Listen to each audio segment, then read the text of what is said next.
Mari, jemaat yang dikasihi Tuhan, kita bersama-sama akan memperkatakan apa yang dimaksud dengan Pentakosta ketiga dan Mazmur 91. Apa yang dimaksud dengan Pentakosta ketiga? 1. Pentakosta ketiga adalah pencurahan Roh Kudus yang dahsyat di zaman ini, melebihi yang terjadi di Azusa Street. 2. Pentakosta ketiga akan mengakibatkan penuaian jiwa yang terbesar dan yang terakhir sebelum Tuhan Yesus datang kembali. 3. Pentakosta ketiga akan membangkitkan generasi Yeremia, yaitu anak-anak muda yang dipenuhi Roh Kudus, cinta mati-matian kepada Tuhan Yesus, tidak kompromi terhadap dosa, dan akan bergerak untuk memenangkan jiwa. 4. Pentakosta ketiga lahir di Indonesia dan bergerak ke bangsa-bangsa. Gerakan ini dari timur ke barat dan akan kembali ke Yerusalem. 5. Pentakosta ketiga akan memberikan kuasa untuk menyelesaikan amanat agung, dan setelah itu Tuhan Yesus akan datang kembali. Dan mari bersama kita sepakat dan percaya akan firman Tuhan yang terdapat di dalam Mazmur 91. Dalam lindungan Allah, orang yang duduk dalam lindungan yang maha tinggi dan bermalam dalam naungan yang maha kuasa akan berkata kepada Tuhan, tempat perlindunganku dan kubu pertahananku, Allahku yang ku percayai. Sungguh Dialah yang akan melepaskan engkau dari jerat penangkap burung, dari penyakit sampar yang busuk. Dengan kepaknya Ia akan menudungi engkau, di bawah sayapnya engkau akan berlindung. Kesetiaannya ialah perisai dan pagar tembok. Engkau tak usah takut terhadap kedahsyatan malam, terhadap panah yang terbang di waktu siang, terhadap penyakit sampar yang berjalan di dalam gelap, terhadap penyakit menular yang mengamuk di waktu petang. Walau 1000 orang rebah di sisimu dan 10.000 di sebelah kananmu, tetapi itu tidak akan menimpamu. Engkau hanya menontonnya dengan matamu sendiri dan melihat pembalasan terhadap orang-orang fasik. Sebab Tuhan ialah tempat perlindunganmu, yang maha tinggi telah kau buat tempat perteduhanmu. Malapetaka tidak akan menimpa kamu, dan tulah tidak akan mendekat kepada kemahmu. Sebab malaikat-malaikatnya akan diperintahkannya kepadamu untuk menjaga engkau di segala jalanmu. Mereka akan menatang engkau di atas tangannya, supaya kakimu jangan terantuk kepada batu. Singa dan ular tedung akan kau langkahi. Engkau akan menginjak anak singa dan ular naga. Sungguh hatinya melekat kepadaku, maka aku akan meluputkannya. Aku akan membentenginya, sebab ia mengenal namaku. Bila ia berseru kepadaku, aku akan menjawab. Aku akan menyertai dia dalam kesesakan. Aku akan meluputkannya dan memuliakannya. Dengan panjang umur akan kukenyangkan dia, dan akan kuperlihatkan kepadanya keselamatan daripadaku. Haleluya! Amin. Kami buka ibadah hari ini di dalam nama Tuhan Yesus Kristus. Haleluya! Amin.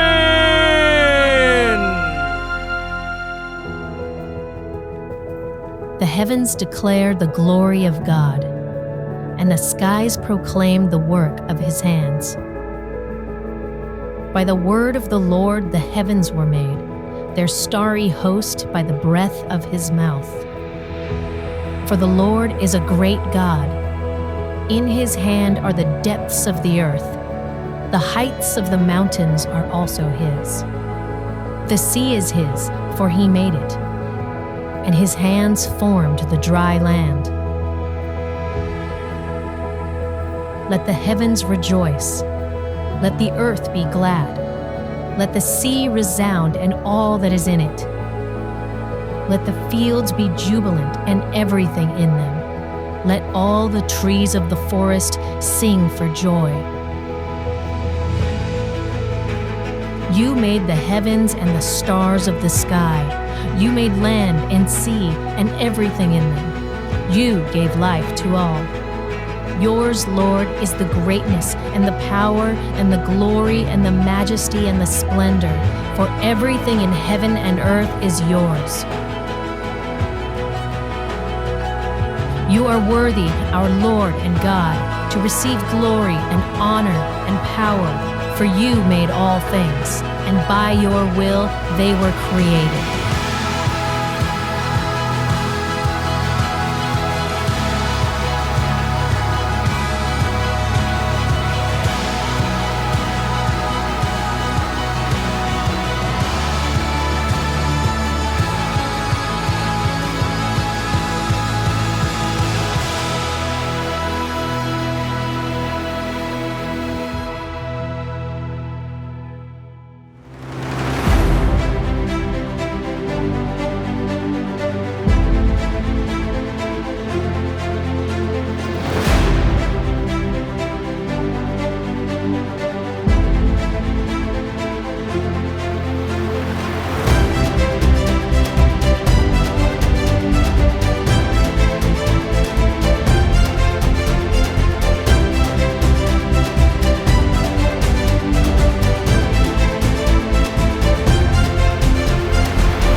Shalom Bapak Ibu Saudara, Shalom, puji nama Tuhan. Ada sukacita pagi hari ini? Amin, puji Tuhan. Saya mengundang kita semua bangkit berdiri bersama-sama. Kita mau mendeklarasikan tema tahun 2026 adalah tahun amanat agung. Kita perkatakan dengan iman bahwa tahun 2026 adalah tahun amanat agung. Tahun 2026 adalah tahun amanat agung. Tahun 2026 adalah tahun amanat agung. Haleluya. Kami percaya Tuhan, apa yang kami deklarasikan menjadi bagian kami, bagian gerejamu Tuhan. Kami masuk di dalam bilangan orang-orang yang dipilih Tuhan untuk menuntaskan amanat agungmu. Tuhan, persiapkan kami, perlengkapi kami dengan kuasa Roh Kudus-Mu untuk Tuhan menjangkau jiwa-jiwa. Dan kami percaya tahun 2026 adalah tahun penggenapan dari setiap janji-janji Tuhan menjadi kenyataan bagi setiap kami dan gerejamu.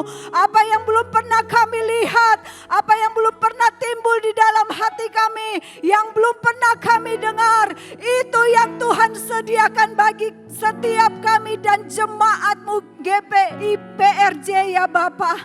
Terima kasih Tuhan. Dan saat ini kami berdoa Tuhan untuk bangsa kami Indonesia.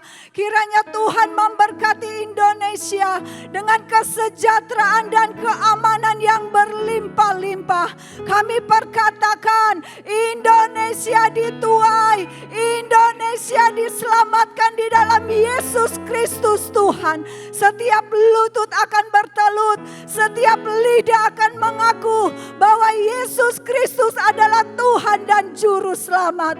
Tuhan memberkati dan melindungi Bapak Presiden Prabowo dan wakilnya Bapak Gibran dan seluruh jajaran Kabinet Merah Putih. Biar hikmat kebijaksanaan ada atas pemimpin-pemimpin kami, di dalam mereka mengambil setiap keputusan dan kebijakan untuk membawa Indonesia ke arah yang lebih baik lagi dan mensejahterakan seluruh bangsa Indonesia. Kami mengucap syukur dan berterima kasih Tuhan untuk Gembala Sidang Pak Niko dan Gembala CK7 Pak Dr. Rianto.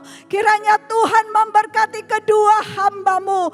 Hikmat pewahyuan terus menyertai kedua hamba-Mu untuk menggenapi setiap rencana-Mu di tahun amanat agung ini. Dan seluruh keluarga besarnya ada di dalam berkat dan perlindungan Tuhan.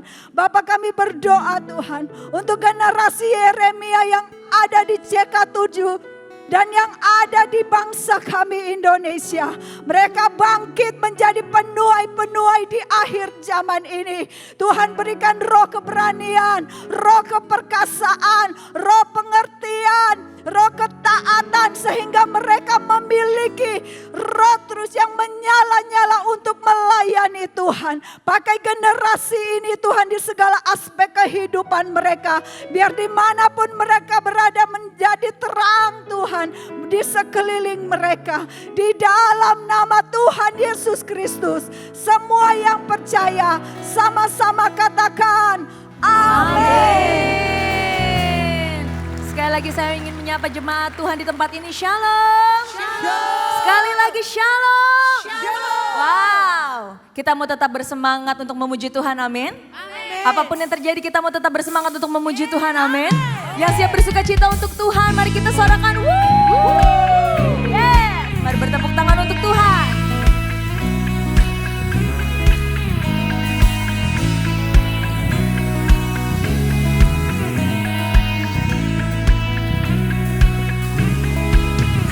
Kasih yang begitu besar, lebih kuat dari dosa. Kasih yang menemukanku, selamatkan dan pulihkanku. Kasih yang begitu besar, lebih kuat dari dosa. Kasih yang menemukanku, selamatkan dan pulihkanku. Ku naikkan syukurku, ku tak akan berhenti memuji, meninggikan nama-Mu selalu, menari, memuliakan-Mu.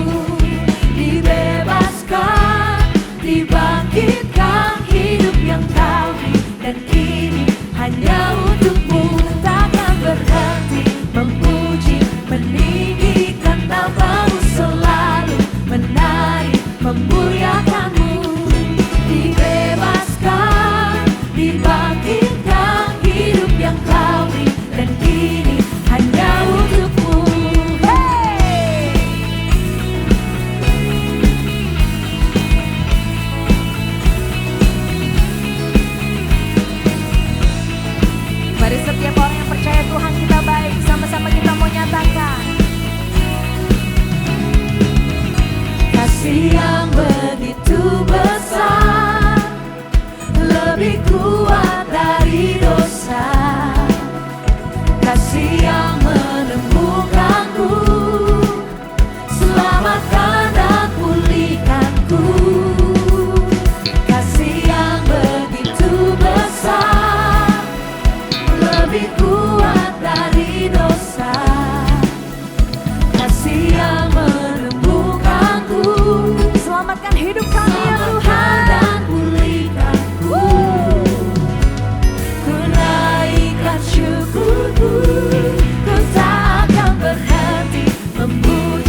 syukurku,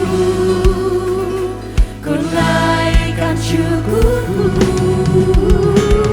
ku naikkan syukurku, ku naikkan syukurku. Cepat GBPRJ katakan. Ku tak akan berhenti memuji, meninggikan namamu, selalu menari, memuliakanmu. Dibebaskan, dibangkitkan, hidup yang kau beri, dan kini hanya untukmu. Takkan berhenti memuji, meninggikan namamu, selalu menari. Kami menari untuk Tuhan Yesus. Amin. Dibangkitkan, hidup yang kau beri, dan kini hanya untukmu. Takkan berhenti memuji, meninggikan namamu, selalu menari, memuliakanmu. Dibebaskan, dibangkitkan, hidup yang kau beri, dan kini hanya untukmu. Hidup yang kau beri, dan kini hanya untukmu. Hidup yang kau beri, dan kini hanya untukmu. Mari sorakan haleluya. Berikan sorak-sorai yang panjang untuk Tuhan Yesus.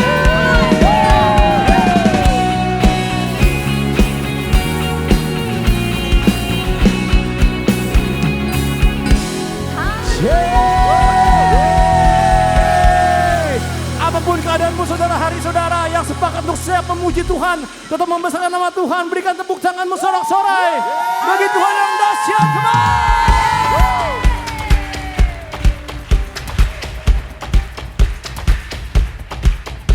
Come on! Let everything, let us rap, praise the Lord. Praise the Lord. Let everything, Let everything, let us rap, let us pray. praise the Lord, Praise the Lord. praise the Lord. Praise the Lord. I praise in the valley, praise on the mountain. I praise when I'm sure, praise when I'm doubting. I praise when I'm numbered, praise when surrounded. This praise is the water my enemies drowning. As long as I'm breathing, are you ready? I've got the reason to praise the Lord, oh my soul.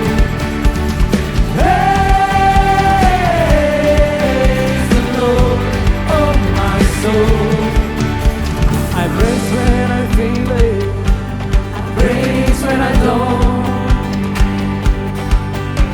I praise 'cause I know you're still in control. Praise is a weapon, it's more than a sound. My praise is the shout that brings Jericho down. Are you ready, church?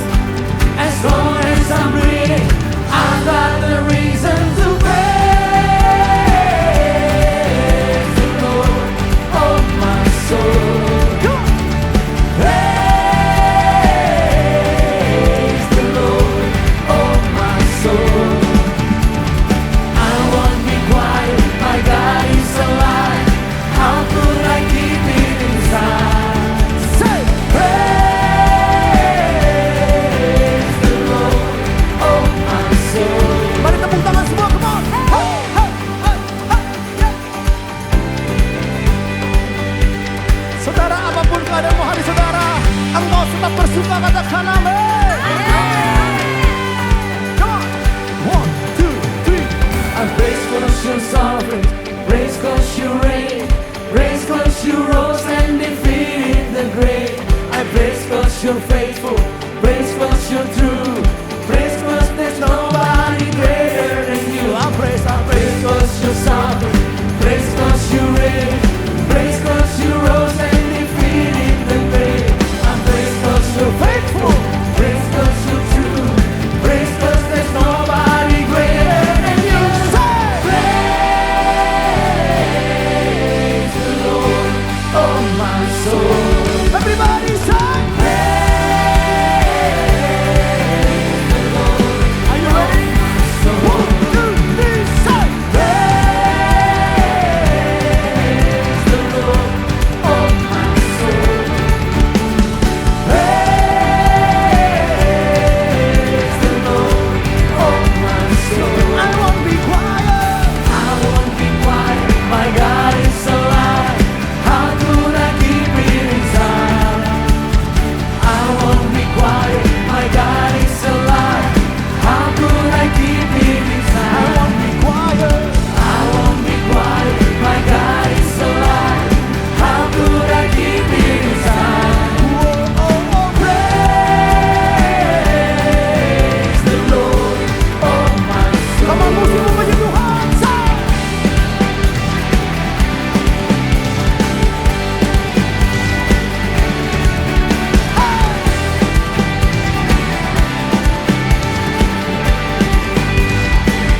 Come on, say. Let everything, come on, come on.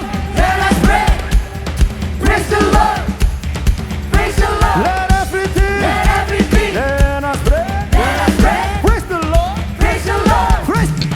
Praise the Lord. Let everything. Let everything. Let us pray. Let us pray. Praise the Lord. Praise the Lord. Praise the Lord. Praise the Lord. Let everything. Let everything. Let us pray. Let us pray. Praise the Lord. Praise the Lord. Praise the Lord. Praise the Lord.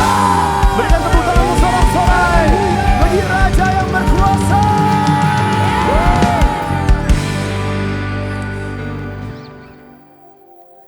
Betapa kami bersyukur Tuhan, kalau hari ini kami bisa ada di tempat ini tanpa kurang suatu apapun. Dan Bapa, pada hari ini kami menyerahkan hati kami. Kami mau memberikan yang terbaik Tuhan. Segala hal yang kami miliki, segala rencana kami ke depannya, kami percaya satu hal, caranya Tuhan adalah cara yang terbaik. Dan biar segenap hati kami pada hari ini, kami mau serahkan semuanya ke dalam tangan-Mu. Takkan ku ragu Tuhan, janji-Mu yang menghidupkanku. Tanya padamu Tuhan, ku berseru dan mataku tertuju padamu. Kau selalu punya cara untuk menolongku. Kau selalu punya jalan keajaiban-Mu.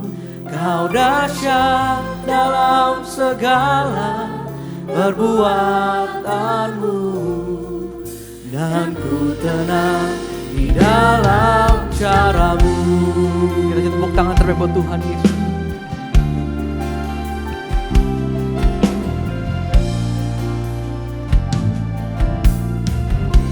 Sama-sama dengan imanmu kata, takkan ku ragu Tuhan, janji-Mu yang menghidupkanku. Hanya padamu Tuhan ku berseru, dan mataku tertuju padamu. Kau selalu punya cara untuk menolongku.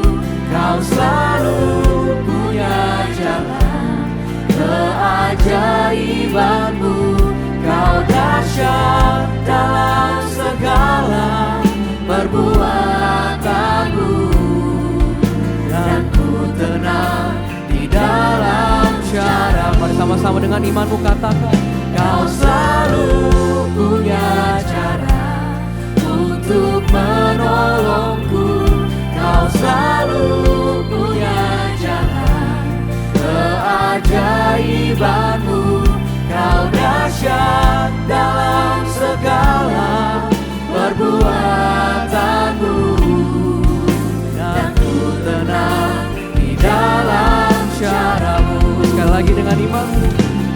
selalu punya cara untuk menolongku. Kau selalu punya jalan keajaibanmu. Kau dahsyat dalam segala perbuatanmu, dan ku tenang di dalam caramu. Sama-sama dengan sungguh-sungguh. Kau selalu punya cara. Kau selalu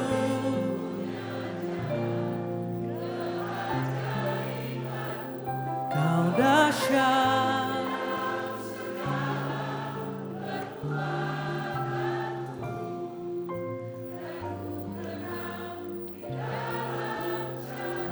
Sekali lagi saudara saja katakan.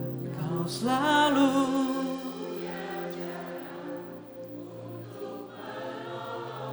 kami percaya.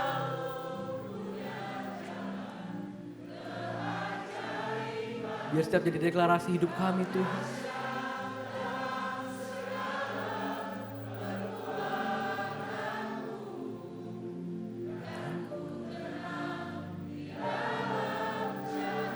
Kami mau katakan Tuhan.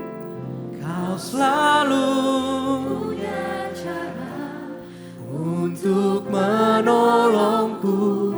Kau selalu punya jalan keajaibanmu.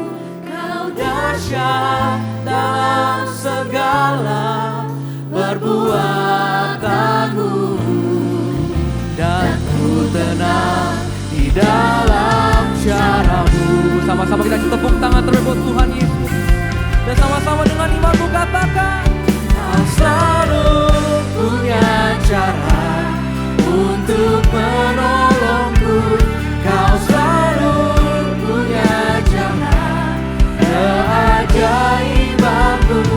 Kau dahsyat dalam segala perbuatanmu, dan ku tenang di dalam caramu. Katakan, kau selalu punya cara untuk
Sama-sama katakan, ku ada sebagaimana ku ada, berdiri menghadap tatamu Bapa, semua karena anugerah-Mu yang telah selamatkanku. Di setiap kami Tuhan, ku hidup dalam segala kelimpahan, ku layak untuk melayani Tuhan. Katakan saudara, semua karena anugerah-Mu tercurah bagiku. Mari bersama-sama dengan iman katakan saudara, besar anugerah-Mu, berlimpah kasih-Mu. Makasih Tuhan. Semakin hari semakin bertambah besar anugerah-Mu. Berikan tepuk tangan sorak-sorak bagi Tuhan yang dahsyat saudara. Come on. Ku ada sebagaimana ku ada, berdiri menghadap tatamu Bapa. Katakan, semua karena anugerah-Mu yang telah selamatkanku. Di setiap iman kami Tuhan, ku hidup dalam segala kelimpahan, ku layak untuk melayani Tuhan. Katakan, semua karena anugerah. Kasih Tuhan tercurah bagi. Besar anugerah-Mu Tuhan, besar anugerah-Mu.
Shalom Bapak Ibu, selamat hari Minggu.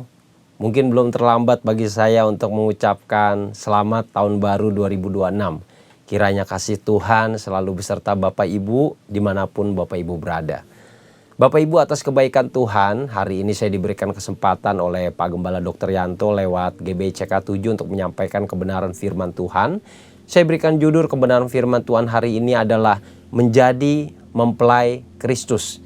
Ini sesuai dengan visi misi dari Bapak Gembala Sidang Insinyur Niko yang menyampaikan kepada kami semua pengerja GBI Jalan Jenderal Gatot Subroto dan kami khususnya GBI CK7 bahwa tahun 2026 ini adalah tahun di mana kami semua harus melakukan amanat agung. Bapak Ibu, firman Tuhan itu berkata bahwa pergilah, jadikanlah seluruh bangsa muridku. Itu artinya di tahun 2026 ini saya dan Bapak Ibu semua yang ada di rumah, kita semua harus jadi pelaku amanat agung, mewartakan firman Tuhan. Tapi sebelum kita melakukan itu semua, ada satu syarat yang harus kita penuhi. Kita harus menjadi mempelai Kristus. Kita sekarang mau membahas dulu bagaimana tentang kelahiran Tuhan Yesus sebagai juru selamat. Karena tentu sebagai seorang mempelai wanita, kita semua sebagai mempelai wanita, kita harus sadar dulu mempelai prianya itu siapa sih, asal usulnya itu bagaimana sih Pak? Nah, kita mau lihat. Sama-sama kita buka firman Tuhan, terambil dari kitab Lukas pasal 2 ayat 8 sampai 19. Dikatakan begini Bapak Ibu, ini adalah ayat tentang kelahiran Tuhan Yesus. Di daerah itu ada gembala-gembala yang tinggal di padang menjaga kawanan ternak mereka pada waktu malam. Tiba-tiba berdirilah seorang malaikat Tuhan di dekat mereka dan kemuliaan Tuhan bersinar meliputi mereka. Dan gembala ini menjadi sangat ketakutan. Lalu malaikat itu berkata kepada para gembala, "Jangan takut, sebab sesungguhnya aku memberitakan kepadamu kesukaan besar untuk seluruh bangsa. Hari ini telah lahir bagimu juru selamat, yaitu Kristus Tuhan di kota Daud." Bapak Ibu, kalau Bapak Ibu ditanya, "Pak, Bu, kapan Tuhan Yesus lahir?" Jawabannya di ayat 11, hari ini. Jadi kapan Tuhan Yesus lahir? Jawabannya hari ini. Kita lanjut ya Bapak Ibu. "Dan inilah tandanya bagimu, kamu akan menjumpai seorang bayi dibungkus dengan lampin dan terbaring di dalam palungan. Dan tiba-tiba tamplaklah bersama-sama dengan malaikat itu sejumlah besar bala tentara surga yang memuji Allah," katanya. "Kemuliaan bagi Allah di tempat yang maha tinggi, dan damai sejahtera di bumi di antara manusia yang berkenan kepadanya." Setelah malaikat-malaikat itu meninggalkan mereka dan kembali ke surga, gembala-gembala itu berkata seorang kepada yang lain, "Marilah kita pergi ke Betlehem untuk melihat apa yang terjadi di sana, seperti yang diberitahukan Tuhan kepada kita." Lalu mereka cepat-cepat berangkat dan menjumpai Maria dan Yusuf dan bayi itu, Tuhan Yesus maksudnya Bapak Ibu, yang sedang terbaring di dalam palungan. Dan ketika mereka melihatnya, mereka memberitahukan apa yang telah dikatakan pada mereka tentang anak itu, tentang Tuhan Yesus. Dan semua orang yang mendengarnya menjadi heran tentang apa yang dikatakan gembala itu pada mereka. Tapi Maria menyimpan segala perkara itu dalam hatinya dan merenungkannya. Maka kembalilah para gembala itu sambil memuji dan memuliakan Allah karena segala sesuatu yang mereka dengar dan mereka lihat, semuanya sesuai dengan apa yang telah dikatakan kepada mereka. Bapak Ibu, saat kita mendengarkan ayat ini dari kitab Lukas pasal yang kedua ini, kita akan mendengarkan cerita tentang kelahiran Tuhan Yesus. Sekarang mari kita lihat makna dari kelahiran Tuhan Yesus ini dari berbagai sudut pandang. Sudut pandang yang pertama adalah sudut pandang Maria dan Yusuf sebagai orang tua. Bapak Ibu, kita harus paham bahwa Tuhan Yesus ini dilahirkan di rahim seorang perawan suci yang belum pernah, bersetubuh dengan pria, namanya Maria. Dan Yusuf ini adalah seorang pria yang harus menerima kenyataan bahwa wanita yang mau dia nikahi ini ternyata harus mengandung seorang bayi tanpa melalui persetubuhan. Maria dan Yusuf ini melambangkan orang tua yang bertanggung jawab Bapak Ibu. Bisa kita bayangkan, mungkin Maria bisa menolak pada saat mendengarkan ada suatu wacana bagaimana rahimnya akan dipakai untuk melahirkan Tuhan Yesus. Mungkin Yusuf juga bisa menolak untuk menikahi Maria, bertanggung jawab atas bayi yang mungkin bukan berasal dari benihnya. Tapi kita perhatikan, ini kelahiran anak Tuhan dan ini harus terjadi. Jadi Maria dan Yusuf ini betul-betul berusaha bertanggung jawab sebagai seorang orang tua. Orang tua suka atau tidak suka, kita harus berkata bahwa kita harus hormat pada mereka. Saya beserta istri kami telah menjadi orang tua, kami dikaruniakan anak. Kami ini berusaha untuk menjadi hati yang bertanggung jawab. Jadi dari sudut Maria dan Yusuf, mereka berusaha untuk bertanggung jawab atas kelahiran, bagaimana Tuhan Yesus harus lahir ke dunia ini. Lalu sekarang kita membahas hati para gembala. Bapak Ibu, saat kita membaca firman Tuhan yang terambil dari kitab Lukas 2 ini, kita mungkin bertanya-tanya sebagai manusia biasa. Pak, kenapa Tuhan Yesus itu lahir di tengah kandang domba? Dan terlebih lagi kenapa yang menjadi saksinya itu adalah para gembala. Orang yang mungkin secara mata dunia itu dipandang sebelah mata. Pekerjaan gembala itu bukan pekerjaan elit, Pak. Bukan pekerjaan seperti petinggi istana. Bukan pekerjaan seperti tentara. Bukan pekerjaan yang terhormat lainnya. Tapi kenapa para gembala? Bapak Ibu, dengan penuh kerendahan hati saya mau sampaikan pada Bapak Ibu bahwa gembala itu mencerminkan Tuhan Yesus datang untuk semua manusia. Tuhan Yesus itu nggak datang hanya untuk orang kaya. Tuhan Yesus itu nggak datang hanya untuk orang berkuasa. Dia datang untuk semua orang. Saya harus sampaikan itu Bapak Ibu. Dan yang dipilih adalah para gembala. Gembala itu mewakili orang-orang yang sederhana. Gembala itu adalah orang-orang yang kerjanya itu menjaga domba. Domba itu adalah hewan peliharaan yang tidak memiliki senjata. Domba itu sangat bergantung kepada gembalanya. Kalau ada apa-apa mereka langsung lari ke gembalanya. Karena mereka tidak punya alat untuk memproteksi diri. Tuhan pun sama. Kita ini domba-dombanya Tuhan. Kita harus lari ke gembala kita yang kekal, Tuhan Yesus, saat kita memiliki masalah. Atau tidak punya masalah pun ya tetap kita cari gembala kita yang agung, yaitu Tuhan Yesus.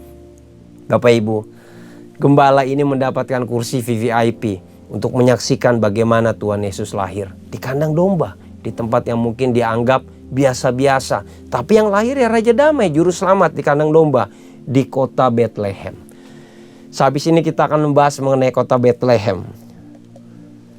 Bapak Ibu, kurang lebih sekitar 18 bulan setelah Tuhan Yesus lahir, ada sebuah cerita yang melanjutkan cerita sebelumnya.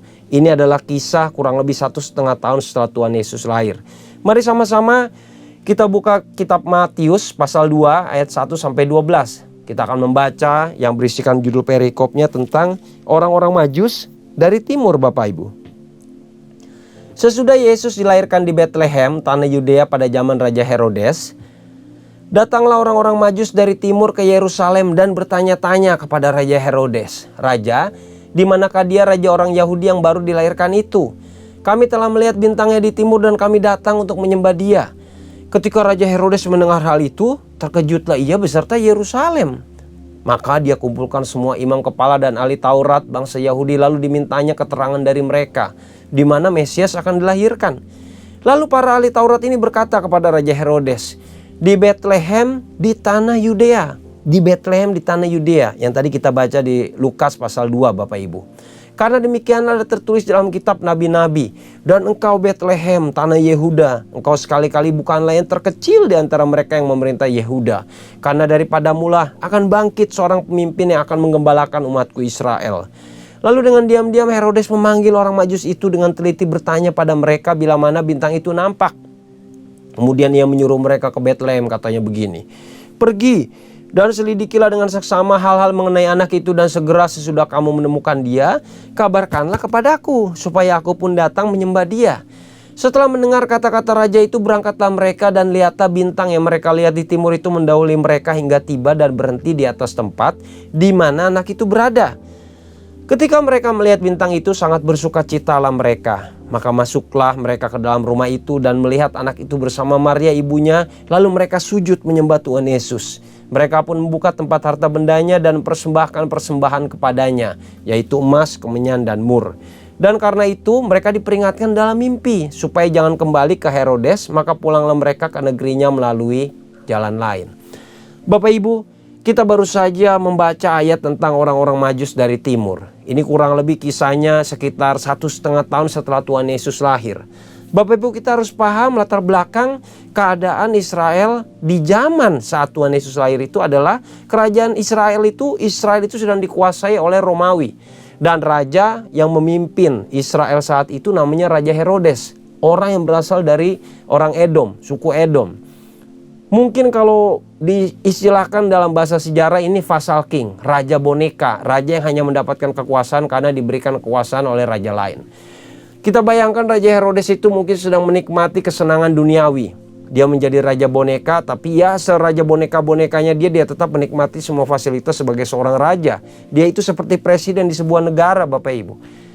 Dia sedang santai, dia sedang tenang. Mungkin kalau bahasa sehari-hari mungkin dia lagi ngopi ya Pak di teras ruangan sambil nyantai di teras kerajaannya, melihat bagaimana dia dilulukan dan menjadi raja, Bapak Ibu, seperti itu.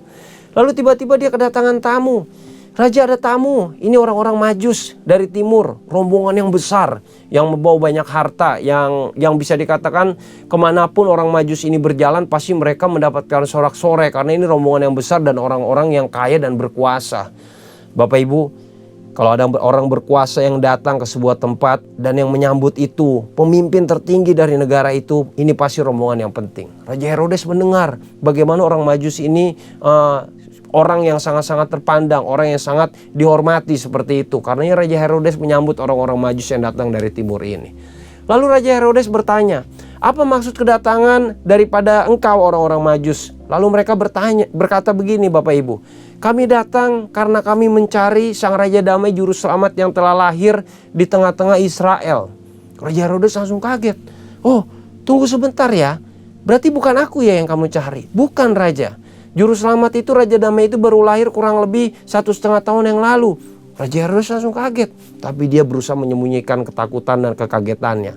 Dia menyuruh orang-orang Majus itu untuk menginap dahulu. Saat orang-orang Majus itu sedang beristirahat, Raja Herodes langsung dengan panik gitu ya Bapak Ibu, dengan kelabakan, mungkin marah juga. Dia mengambil dan dia mengumpulkan semua ahli Taurat dan juga orang Farisi. Saya yakin pada saat meeting darurat itu Raja Herodes pasti marah-marah. Gimana ini? Kok kita bisa kecolongan? Kok bisa ada orang Majus dari timur yang datang ribuan mil jauhnya malah tahu gitu ya bahwa ada seorang Raja Damai Juru Selamat yang lahir di tengah kita. Saya berikan ilustrasi mungkin seperti ini Bapak Ibu. Saya dan istri, kami tinggal sudah 20 tahun di sebuah rumah. Kami nyaman tinggal di rumah itu, mungkin rumahnya 1 lantai. Lalu tiba-tiba di pagi hari kami diketok gitu pintunya. Pada saat pintu kami diketok, kami bukakan pintu. Lalu tamu itu dengan sopan berkata, Pak Hartono, selamat pagi. Pak Hartono, saya tahu Bapak telah puluhan tahun tinggal di rumah Bapak. Tapi izin ya Pak, saya mau melihat ke dalam rumah Bapak. Karena ada sesuatu yang berharga di rumah Bapak ini yang saya mau lihat Pak. Oh, saya mungkin kaget sebagai tuan rumah. Kok bisa saya sudah 20 tahun, saya sudah puluhan tahun tinggal di rumah saya, tapi orang luar yang memberitahukan hal itu. Nah, kurang lebih seperti itu Bapak Ibu. Jadi Raja Herodes ini panik. Dia ini marahin pasti ahli Taurat dan orang Farisinya. Lalu ahli Taurat dan orang Farisinya bilang, betul Raja, telah lahir Raja Damai dan Juru Selamat di kota Bethlehem. Makanya tadi dikatakan, oh engkau Bethlehem sekalipun engkau tidak akan disebut sebagai kota yang terkecil. Bapak Ibu, Bethlehem ini perlambangnya sama seperti dengan gembala yang tadi diceritakan di pasal sebelumnya. Gembala-gembala Bethlehem ini adalah perlambang hal-hal yang kecil, hal-hal yang dipandang dunia remeh. Tapi bagi Tuhan, Tuhan bekerja lewat hal-hal yang remeh itu. Karena itu jangan Anda memandang diri Anda itu remeh atau kecil. Karena Tuhan itu bekerja. Di dalam kelemahan mula kuasa Tuhan itu nyata. Ada amin Bapak Ibu. Nah sekarang kita lihat point of view dari Raja Herodes. Itu melambangkan orang yang terikat pada dunia, orang yang terikat pada kekuasaan. Hari-hari ini apakah mungkin kita sering terikat pada dunia dan kekuasaan sehingga kita mungkin memejamkan mata tidak mau mendengarkan firman Tuhan. Itu perlambang Raja Herodes, orang yang takut dengan keberadaan dan kelahiran Tuhan Yesus. Lalu para imam ahli Taurat yang dikumpulkan oleh Raja Herodes, mereka itu perlambang daripada orang-orang yang terikat dengan roh agamawi. Mereka menjalankan rutinitas, mereka menjalankan ibadah, mereka menjalankan liturgi keagamaan. Mungkin seperti kita hari-hari ini, kita datang ke gereja hari Minggu, kita memuji menyembah Tuhan, kita baca Alkitab, tapi mata kita kosong, hati kita kosong, gak ada ikatan dengan Tuhan. Roh agamawi, roh yang bahkan menyalibkan Tuhan Yesus itu sama loh Bapak Ibu, roh agamawi. Saya yakin para imam ahli Taurat pun mungkin mereka tahu bahwa mungkin 1,5 tahun lalu itu Tuhan Yesus telah lahir. Tapi mereka gak berani menyampaikan ke Raja Herodes. Atau mungkin mereka sudah enggan. Karena bagi mereka yang penting itu menjalankan rutinitas keagamaan. Nah ini sesuatu yang sangat berbahaya Bapak Ibu. Lalu ada orang Majus. Orang Majus itu kalau saya boleh sampaikan itu orang yang unik. Dalam artian mereka ini pasti mungkin mengenal firman Tuhan juga hanya setengah-setengah. Mungkin hanya dengar. Tapi mereka ini astrolog, astronom, para ahli bintang. Mereka mengikuti kemana itu sang bintang timur Tuhan Yesus telah lahir. Oh, di kota Bethlehem. Mereka hanya percaya dengan iman. Walaupun mereka belum mengaku Tuhan Yesus itu juru selamat dan belum melihat, mereka percaya dengan iman. Mereka rela menempuh jarak ribuan mil. Nah, ini yang menarik Bapak Ibu. Saya lihat orang yang justru akan diselamatkan Tuhan hari-hari ini, mereka yang akan menjadi target di ladang tempat kita nantinya akan menuai, adalah orang-orang yang belum mengenal Tuhan. Orang-orang Majus ini, mereka hanya punya hati yang beriman. Yang mereka tahu adalah Tuhan Yesus ini adalah juru damai dan juru selamat. Karena mereka harus datang bukan dengan tangan kosong. Mereka pergi, mereka mencari tahu di mana itu Bethlehem tanpa pengetahuan Raja Herodes tentunya. Karena Raja Herodes merasa tersaingi dengan keberadaan Tuhan Yesus. Dan orang-orang Majus ini membawa persembahan. Bukan kaleng-kaleng persembahannya Bapak Ibu. Ada emas. Emas itu perlambang kekayaan. Bahkan sampai hari ini pun emas harganya terus naik. Sudah ribuan tahun. Ada kemenyan. Kemenyan itu perlambang keilahian atau ketuhanan. Lalu ada mur, perlambang hidup yang abadi.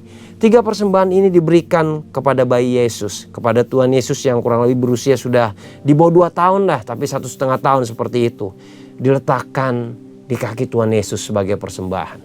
Bapak Ibu, hari-hari ini milikilah suatu mental, sikap seperti orang Majus dari timur, hati yang beriman untuk mencari Tuhan. Kita sudah membaca dan membahas part 1, bagaimana kita mengenal kelahiran sang mempelai pria.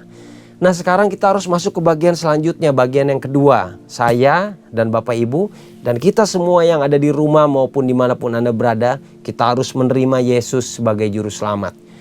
Ini adalah syarat agar Anda bisa menjadi seorang mempelai wanita bagi Tuhan Yesus. Yohanes 14 ayat 6 berkata begini Bapak Ibu. Kata Yesus kepadanya, "Akulah jalan dan kebenaran dan hidup. Tidak ada seorang pun yang datang kepada Bapa kalau tidak melalui aku." Jadi the only door, satu-satunya pintu untuk datang kepada Bapa hanyalah melalui Tuhan Yesus. Oleh karenanya solusinya adalah Anda, saya, Bapak Ibu kita semua harus bersedia dibaptis. Roma 6 ayat 3-4 berkata begini, "Atau tidak tahukah kamu bahwa kita semua yang telah dibaptis dalam Kristus telah dibaptis dalam kematiannya? Dengan demikian kita telah dikuburkan bersama-sama dengan Dia oleh baptisan dalam kematian, supaya sama seperti Kristus telah dibangkitkan dari antara orang mati oleh kemuliaan Bapa. Demikian juga kita akan hidup dalam hidup yang baru." Bapak Ibu, di Roma 6 ayat 3-4 dengan jelas dikatakan, kita semua harus bersedia dibaptis. Kita harus menerima Tuhan sebagai juru selamat. Barulah kita itu bisa menjadi seorang mempelai wanita. Kita harus bersedia dibaptis. Dibaptis itu bukan hanya soal bagaimana kita masuk ke dalam kolam untuk direndam seperti itu, menjalani liturgi baptisan seperti itu. Dibaptis itu ada memiliki satu makna penting, yaitu Anda harus meninggalkan manusia lama Anda. Jadi manusia lama Anda itu sudah mati. Dosa-dosa lama Anda itu sudah mati. Anda sekarang memasuki fase menjadi manusia baru di dalam Tuhan. Pergaulan lama juga harus Anda tinggalkan. Pak, saya memiliki teman-teman Pak yang asik, enak banget diajak nongkrong Pak. Tapi setiap diajak nongkrong, saya selalu masuk dalam pergaulan yang ujung-ujungnya saya menjadi orang yang jauh dari firman Tuhan. Namun maaf Bapak Ibu, saya harus sampaikan, Anda harus berani meninggalkan pergaulan lama seperti itu. Karena sekali Anda telah menerima Tuhan Yesus, maka tubuh roh jiwa Anda itu adalah tubuh roh jiwa yang baru, dijaga oleh Tuhan. Jangan Anda cemarkan dan kotorkan dengan teman-teman yang bisa membawa Anda ke dalam dosa. Jangan Anda cemarkan dengan perbuatan-perbuatan dosa seperti saat Anda belum mengenal Tuhan. Lalu Anda juga harus ingat bahwa keterikatan hidup lama juga harus ditinggalkan. Mungkin Anda terikat dengan dosa-dosa lama, dosa perzinahan, dosa perselingkuhan. Mungkin Anda terikat dengan menjadi orang yang workaholic, suka sekali dalam bekerja sehingga tidak ada waktu bagi keluarga, tidak ada waktu bagi Tuhan, tidak ada waktu untuk beribadah. Hati-hati, keterikatan hidup seperti itu harus Anda tinggalkan. Kenapa? Karena setelah Anda dibaptis, Anda itu menemukan pengharapan baru dalam Tuhan Yesus, Sang Mesias Juru Selamat yang datang ke dunia. Bapak Ibu, hari-hari ini dunia sedang sangat dingin. Orang itu sudah banyak yang kehilangan kasih. Saat kita telah dibaptis, kita telah menerima Tuhan sebagai juru selamat, maka kita harus menjadi agen yang membawa perubahan. Kita harus menjadi agen yang melakukan amanat agung. Part yang ketiga atau part yang terakhir, setelah Anda mengenal Tuhan Yesus. Siapa itu Tuhan Yesus? kenapa dia lahir di Bethlehem, kenapa orang Majus datang menemuinya. Anda kenal pribadi ini. Lalu yang kedua, Anda sudah menerima dan mempersiapkan diri Anda dibaptis. Pas saya sudah dibaptis, saya telah menerima Tuhan Yesus sebagai juru selamat. Tahap yang ketiga, Anda harus menjadi mempelai Kristus sebelum Anda melakukan amanat agung. Tahukah saya dan Bapak Ibu bahwa Kristus itu adalah mempelai pria, sedangkan saya dan Bapak Ibu gereja kita semua adalah mempelai wanita. Kita lihat di Markus 2 ayat 18. Pada suatu kali ketika murid-murid Yohanes dan orang-orang Farisi sedang berpuasa, datanglah orang-orang dan mengatakan pada Yesus, "Mengapa murid-murid Yohanes dan murid-murid orang Farisi berpuasa, tapi murid-muridmu tidak, Tuhan Yesus?" Lalu Tuhan Yesus menjawab pada mereka, "Dapatkah sahabat-sahabat mempelai laki-laki berpuasa sedang mempelai itu bersama mereka? Selama mempelai itu bersama mereka, mereka tidak dapat berpuasa." Jadi di sini jelas sekali Tuhan Yesus menyatakan bahwa dia itu mempelai laki-laki dan para muridnya, saya dan Bapak Ibu kita semua adalah mempelai wanita. Bapak Ibu, berpuasa itu adalah hal yang baik.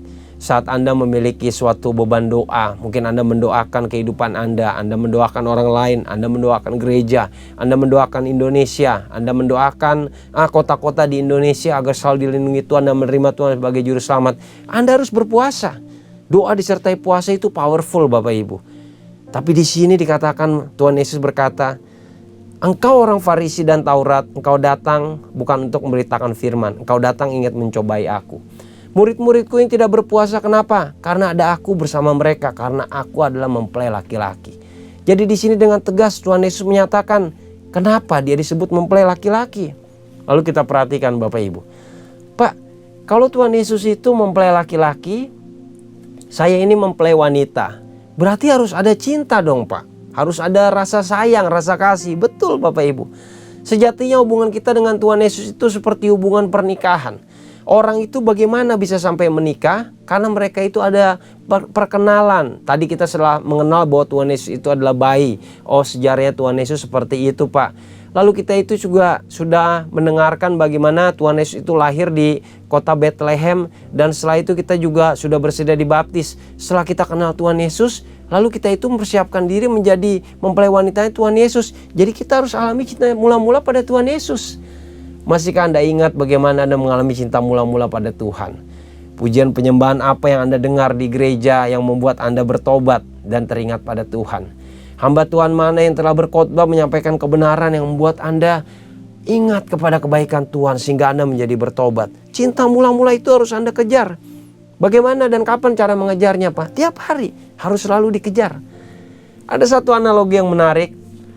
Saya bersama dengan istri, saya punya 2 anak, pria dan wanita, usia 11 dan 10. Kami pada saat senggang ataupun weekend, kami suka nonton ke bioskop seperti itu Bapak Ibu. Ya selayaknya keluarga-keluarga normal.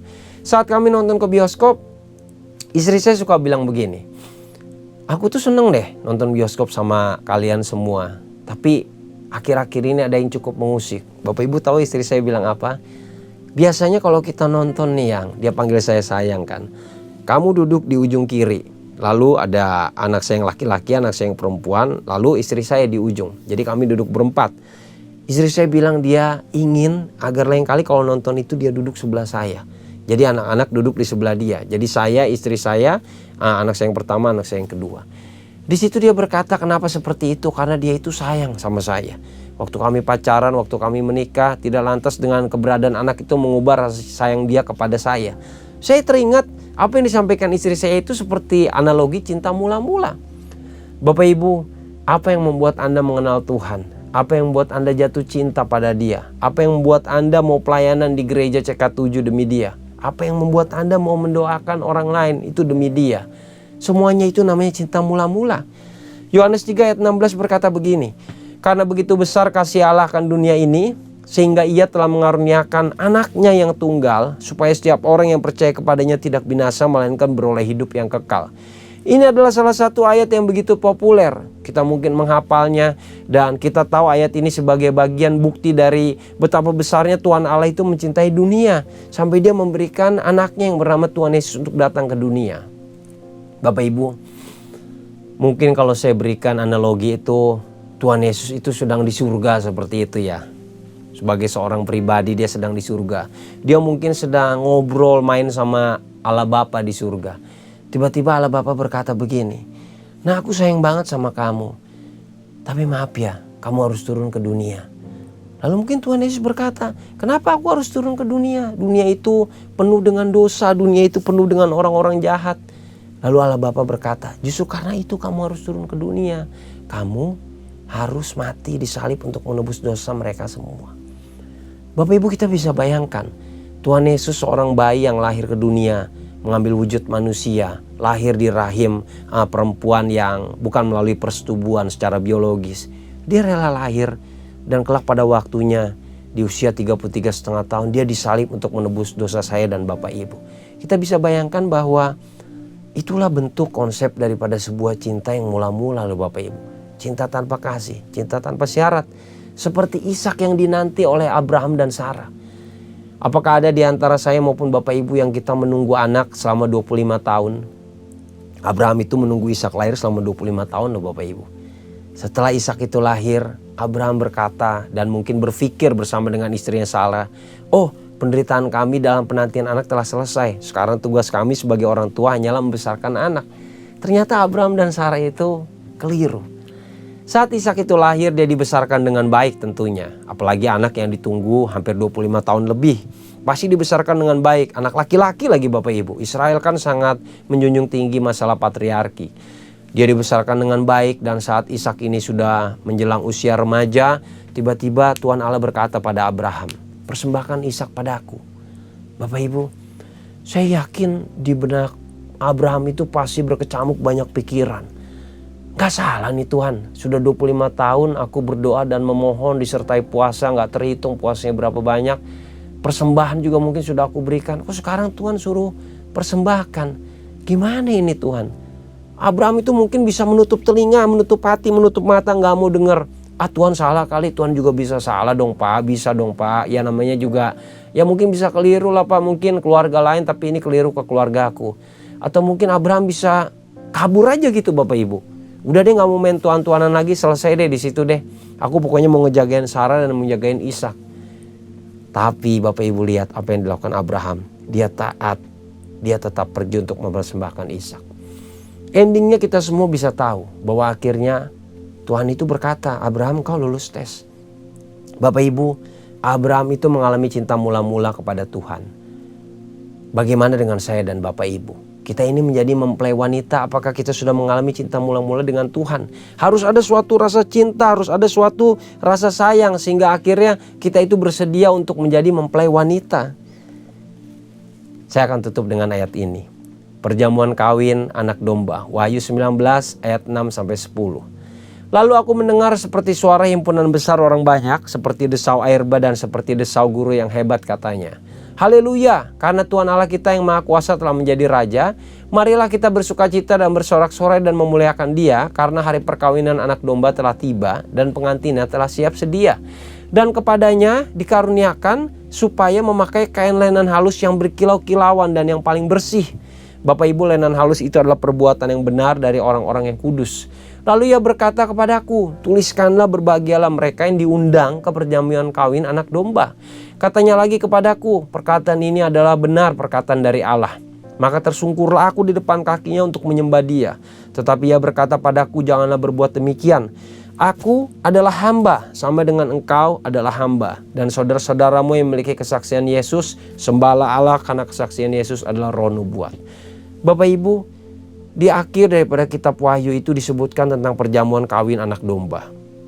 Itu adalah sebuah perjamuan kawin yang luar biasa. Pastikan saya dan Bapak Ibu kita diundang ke perjamuan kawin itu. Tapi kita perhatikan, mereka itu dikaruniakan kain lenan halus yang berkilauan. Itu adalah perbuatan benar dari orang-orang yang kudus. Itu artinya selama kita menjalani hidup kita harus mengisi dengan perbuatan yang baik, yang kudus dan yang berkenan. Sudah berapa banyak jiwa yang kita bawa selama ini kepada Tuhan. Dan tahun 2026 ini ada berapa jiwa yang kita membawa kepada Tuhan. Dalam tradisi orang Chinese, saat mempelai pria dan wanita mereka itu mau menikah, di pagi hari atau di siang hari sebelum mereka melakukan resepsi di malam hari, itu biasanya diadakan sebuah upacara yang namanya tepai. Tepai itu adalah sebuah acara seremoni di mana mempelai pria dan mempelai wanita akan bertemu dengan orang tua dari pihak masing-masing, akan bertemu dengan paman dan bibi dari pihak masing-masing, akan bertemu dengan kakak ataupun adik dari pihak mereka yang telah menikah. Lalu mereka akan memberikan penghormatan. Setelah itu pihak yang mendapatkan penghormatan akan memberikan mungkin angpau, mungkin hadiah emas ataupun perhiasan. Itu dilakukan sebagai bentuk sebuah tradisi sebelum mempersiapkan diri untuk masuk ke resepsi pernikahan di malam harinya. Bapak Ibu, kalau orang dunia saja yang secara tradisi tahu bagaimana cara mempersiapkan suatu resepsi pernikahan yang baik. Dengan melibatkan keluarga, dengan melibatkan dan mempersiapkan segala sesuatu yang baik. Bagaimana dengan saya dan Bapak Ibu? Ini kita berbicara tentang pernikahan orang dunia antara pria dan wanita yang seiman, sepadan, sevisi di dalam Tuhan. Sekarang kita berbicara tentang bagaimana kita mempersiapkan diri sebagai seseorang mempelai wanita untuk bertemu dengan mempelai pria, our first love, yang namanya Tuhan Yesus. Perjamuan kawin anak domba ini berbicara tentang bagaimana saya dan Bapak Ibu, kita ini harus mempersiapkan diri menjadi mempelai Kristus. Godaan dunia sudah pasti banyak, tapi kita harus tutup mata. Kita arahkan mata kita hanya tertuju pada Tuhan Yesus. Bagi para suami yang telah menikah, setialah pada pasangan. Kalau engkau dikaruniakan anak, jagalah keluargamu dengan baik-baik. Bekerja dengan rajin. Anda menjadi karyawan, Anda menjadi pengusaha, apapun itu bidang pekerjaan Anda, bekerjalah dengan rajin dan jujur. Anda menjadi full timer di sebuah gereja, jadilah full timer yang mengabdi pada gereja seperti mengabdi pada Tuhan. Dengan hati yang jujur, setia, jujur, dan taat. Bapak Ibu, saya tutup firman ini dengan sebuah doa. Bapa, dalam nama Tuhan Yesus, hamba telah menyampaikan kebenaran firman hari ini tentang menjadi mempelai Kristus. Tuhan, kami ingin mempersiapkan tubuh jiwa roh kami dengan baik dan benar sebelum kedatangan Tuhan Yesus kali yang kedua. Kami ingin mengisi hidup kami dengan perbuatan-perbuatan yang baik, mendapatkan kain lenan yang baik, yang putih, yang berasal dari Tuhan. Tuhan, kiranya Engkau dekatkan selalu kami dengan diri-Mu. Buat agar hati kami merasakan cinta yang mula-mula kepada Tuhan. Kami telah mengenal Engkau sebagai Juru Selamat. Kami ingin hidup dengan menjalani firman-Mu Tuhan.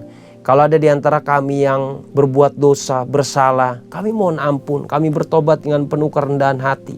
Karena kami tahu Tuhan itu datang untuk semua manusia yang ada di bumi ini. Tuhan datang untuk orang-orang yang bahkan ada juga di kota-kota yang terkecil. Tuhan datang untuk dunia, Tuhan datang untuk semua manusia. Bapa, kiranya Engkau menerima doa kami ini. Jadikan kami sebagai mempelai wanita yang baik untuk menyambut kedatangan-Mu kali yang kedua. Dalam nama Tuhan Yesus kami telah berdoa. Amin. Selamat hari Minggu, Tuhan Yesus memberkati. Selamat mempersiapkan diri menjadi mempelai wanita di tahun 2026. God bless you.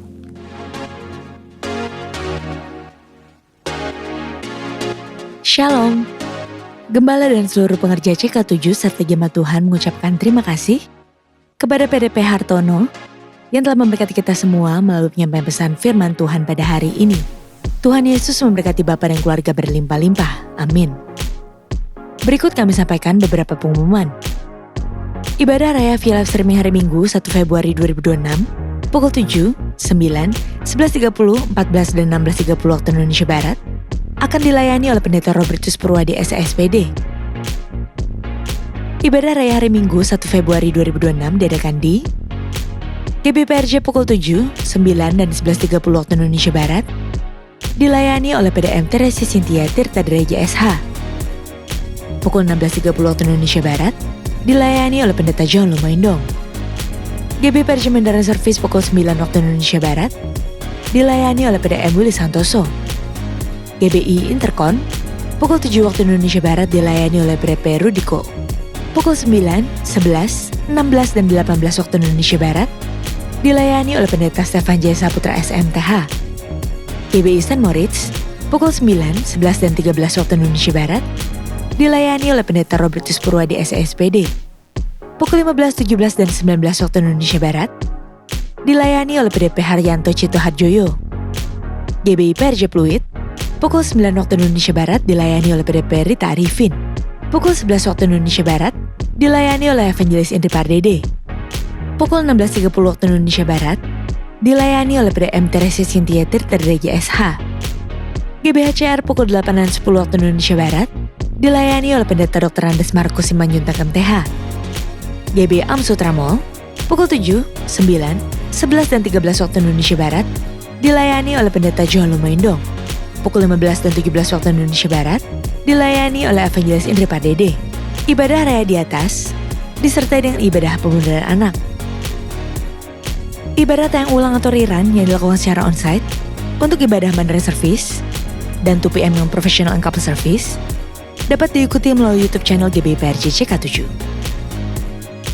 Untuk persembahan umum atau kolekte, perpuluhan jemaat, ucapan syukur, dan lain-lain dapat dilakukan melalui e-banking, mobile banking, ATM, maupun online di website Rekening Persembahan CK7, BCA Cabang Tamrin, dengan nomor account 206-333-8222 atas nama GBIPRJ. Sesuai firman Tuhan dalam Amsal 3 ayat 9 mengatakan, muliakanlah Tuhan dengan hartamu dan dengan hasil pertama dari segala penghasilanmu. Maka lumbung-lumbungmu akan diisi penuh sampai melimpah-limpah dan bejana pemerahanmu akan meluap dengan air buah anggurnya.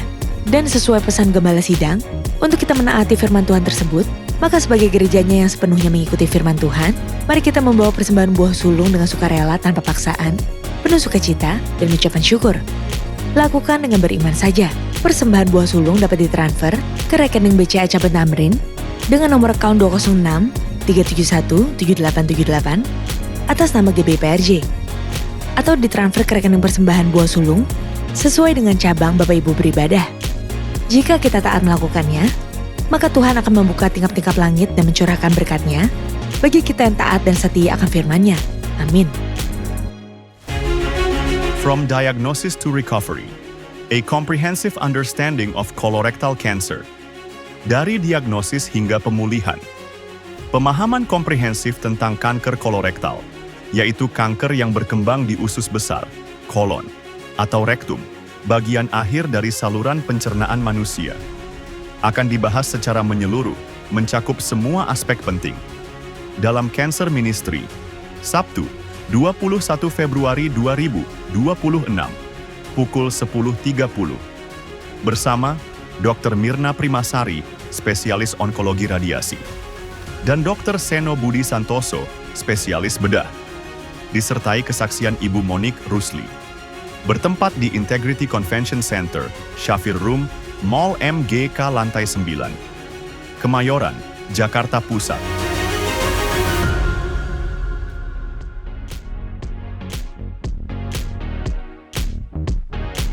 Berikut kami informasikan pasangan dari Jemaat GBIPRJ Grup CK7 yang akan melangsungkan pemberkatan nikah. Apabila dari Bapak Ibu ada yang keberatan atas informasi tersebut, harap dapat segera menghubungi PDP Gris Satelia di nomor WA 0856-8505-054. Untuk info lengkap seluruh kegiatan GBIPRJ CK7, maka Bapak Ibu dapat follow sosial media GBIPRJ, baik di Instagram, TikTok, maupun Facebook. Sekian pengumuman pada hari ini. Terima kasih atas perhatian Bapak Ibu sekalian. Tuhan Yesus memberkati. Terimalah berkat yang berlimpah-limpah dari Allah Bapa, kasih karunia di dalam anaknya yang tunggal, Yesus Kristus. Persekutuan yang manis dengan Roh Kudus menyertai kita mulai saat ini, sampai Tuhan Yesus datang untuk kedua kalinya, menjemput kita di awan-awan yang permai, bahkan untuk selama-lamanya. Semua yang percaya katakan amin. Shalom saudara yang terkasih, kita tertanam dalam gereja yang mengajarkan untuk selalu mempersembahkan yang terbaik bagi Tuhan. Pemberian atau persembahan tersebut bisa berupa ucapan syukur, penyembahan, melayani pekerjaan Tuhan, serta berupa material. Pemberian dalam berupa materi selain persembahan umum terdapat juga persembahan persepuluhan dan persembahan sulung yang menjadi suatu bukti ketaatan kita kepada kebenaran firman Tuhan lewat gereja tempat kita tertanam. Dalam edisi Voice of Pentecost kali ini, kita akan membahas tentang hal memberi yang terbaik. Matius pasal yang ke-7 ayat 9-11 berbunyi, "Adakah seorang daripadamu yang memberi batu kepada anaknya jika ia meminta roti, atau memberi ular jika ia meminta ikan? Jadi, jika kamu yang jahat tahu memberi pemberian yang baik kepada anak-anakmu, apalagi Bapamu yang di surga, Ia akan memberikan yang baik kepada mereka yang meminta kepadanya." Dalam konteks ini, Tuhan Yesus membuat sebuah komparasi antara pendengar pada waktu itu yang disebut dengan istilah kamu yang jahat dengan Bapamu yang di surga. Jika manusia yang jahat saja tahu memberi yang terbaik bagi anak-anaknya, apalagi Bapa di surga. Dalam hal memberi, Bapa Surgawi memiliki sebuah standar, yaitu yang terbaik. Ini terbukti dari Bapa yang telah memberikan anaknya yang tunggal untuk menebus dosa manusia, sebagaimana dicatat dalam Yohanes pasal yang ketiga ayat yang ke-16. Kualitas hubungan kita dengan Tuhan menentukan standar kita dalam memberi bagi pekerjaan Tuhan melalui gereja. Mari kita simak pembahasan persembahan di dalam Alkitab. Kata persembahan dalam bahasa Ibrani berarti minkah, yang artinya hadiah, pemberian, atau kurban. Dalam kitab Kejadian kita melihat contoh para patriark dalam memberikan persembahan kepada Tuhan, seperti Kain dan Habel, Nuh, Abraham, dan Yakub. Prinsip persembahan dalam era sebelum berdirinya kemah suci adalah sebuah inisiatif pribadi sebagai respon si pemberi persembahan akan kasih, berkat, penyertaan, serta perlindungan Tuhan. Persembahan diberikan berdasarkan hubungan pribadi si pemberi dengan Tuhan. Setelah berdirinya kemah suci, Tuhan memberikan hukum-hukumnya. Di dalamnya juga tertulis berbagai jenis korban yang diatur menjadi persembahan.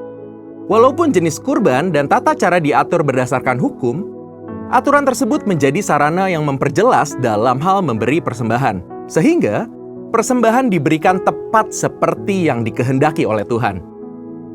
Ada 3 kesimpulan yang bisa kita pelajari. Yang pertama, mereka yang memiliki hubungan yang berkualitas dengan Tuhan umumnya memiliki standar yang tinggi dalam memberi, yakni senantiasa berupaya memberi yang terbaik. Dalam Perjanjian Baru, kita bisa meneladani apa yang Maria lakukan dalam Yohanes pasal yang ke-12 ayat 1-8. Maria mempersembahkan minyak narwastu murni dan menyeka kaki Yesus dengan rambutnya. Semua yang Maria lakukan adalah contoh standar yang tinggi dalam memberi, yang dilakukan karena memiliki hubungan yang berkualitas dengan Tuhan. Kedua, mereka yang tidak memiliki hubungan yang berkualitas dengan Tuhan hanya dapat memahami pemberian sebagai sebuah hukum yang tertulis. Ketika yang lainnya sudah dengan tekun dan setia mengembalikan persepuluhan, dirinya masih sibuk menggali tentang apakah persepuluhan ini benar alkitabiah, dan lain sebagainya. Yang ketiga, kaum cinta akan uang dan pencuri kas milik Tuhan akan selalu mengkritik mereka yang memberi dengan standar yang tinggi bagi pekerjaan Tuhan melalui gereja. Tidak jarang mereka menyamaratakan semua pendeta atau hamba Tuhan yang mengajarkan tentang memberi persembahan sebagai golongan pendeta yang mencari keuntungan pribadi dari jemaat. Sekedar memandang apa yang kasat mata tanpa berupaya mencari tahu berdasarkan fakta. Kekristenan adalah hubungan kita dengan Kristus dan hubungan kita dengan sesama. Seperti yang digambarkan dari hukum yang pertama dan terutama, kasihilah Tuhan Allahmu dengan segenap hatimu dan dengan segenap jiwamu dan dengan segenap akal budimu, dan kasihilah sesamamu manusia seperti dirimu sendiri. Ketika kasih kepada Tuhan dan kasih kepada sesama memenuhi hidup kita, maka kita hanya akan memiliki satu standar dalam memberi, yaitu memberi yang terbaik. Ini karena kita tahu dan sungguh sadar bahwa sebesar apapun pemberian yang bisa kita berikan, tidak akan mampu membalas apa yang sudah Tuhan Yesus lakukan di dalam hidup kita. Salah satu persembahan yang menjadi sebuah dimensi baru dalam memberi yang terbaik adalah persembahan sulung. Persembahan sulung adalah salah satu bentuk disiplin rohani, baik dalam hal jumlah maupun nilai persembahan, tapi terlebih dalam hal kemurahan hati dalam memberi. Kita dapat belajar dari teladan jemaat di Makedonia di dalam 2 Korintus 8, bahwa kasih karunia Tuhan Yesus memberdayakan orang-orang yang seharusnya tidak mampu memberi untuk dapat memberikan melampaui kemampuan mereka. Namun, jangan kita lupakan Roma pasal yang ke-12. Ayatnya yang ke-1 berbunyi, "Karena itu saudara-saudara, demi kemurahan Allah, aku menasihatkan kamu supaya kamu mempersembahkan tubuhmu sebagai persembahan yang hidup, yang kudus, dan yang berkenan kepada Allah. Itu adalah ibadahmu yang sejati." Biarlah kita memberi yang terbaik bagi Tuhan sebagai respon atas kasih, berkat, penyertaan, dan perlindungan Tuhan, serta didasari atas hubungan pribadi kita dengannya. Saudara, untuk penjelasan lebih lengkapnya dari tim teologi kami, jangan lupa buka link yang ada di atas atau scan QR Code yang tersedia. Tuhan Yesus memberkati.